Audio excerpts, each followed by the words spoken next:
कोकणातल्या राजकारणातून एक महत्त्वाची घडामोड समोर येतेय। कोकणातल्या रत्नागिरी सिंधुदुर्ग लोकसभेची जागा शिवसेनाच लढवण्याची शक्यता आहे, कारण शिवसेना शिंदे गटाच्या किरण सामंत यांच्या उमेदवारीवर शिक्कामोर्तब झाल्याची माहिती सूत्रांकडून मिळतेय।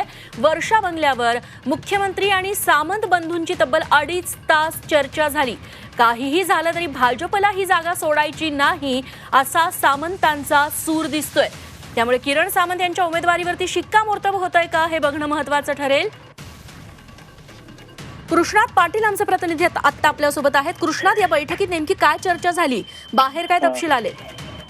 वर्षा निवासस्थानी जवळपास 2.5 तास ही बैठक झालेली आहे, ज्यामध्ये मुख्यमंत्री एकनाथ शिंदे, सुकांत शिंदे, उद्योगमंत्री उदय सामंत आणि रत्नागिरी सिंधुदुर्गमधून इच्छुक असलेले किरण सामंत या चौघांच्या मध्ये चर्चा झालेली आहे, ज्यामधून कुठल्याही परिस्थितीमध्ये रत्नागिरी सिंधुदुर्ग हा लोकसभा मतदारसंघ हा शिवसेनेचा आहे आणि या अगोदर देखील शिवसेनेचा राहिलेला आहे, यापुढे देखील शिवसेनेचा राहील। यासाठी कुठल्याही परिस्थितीमध्ये हा इथून उमेदवार जो आहे तो शिवसेनेचा देण्याचा ठरलेला आहे आणि यावर जवळपास शिक्कामोर्तब झालेला आहे। परंतु भाजप देखील दुसरीकडून तर कोकणामध्ये आपले पाय जमवण्यासाठी आपली एक स्ट्रॉंग होल्ड जमवण्यासाठी प्रयत्न करताना दिसून येते आणि त्यासाठीच रत्नागिरी सिंधुदुर्गसाठी नारायण राणे यांचं नाव देखील पुढे केलं जाते। परंतु मुख्यमंत्री एकनाथ शिंदे यांनी मात्र ठामपणे या बैठकीत सांगितले की कुठल्याही परिस्थितीमध्ये आपण ही जागा सोडणार नाही।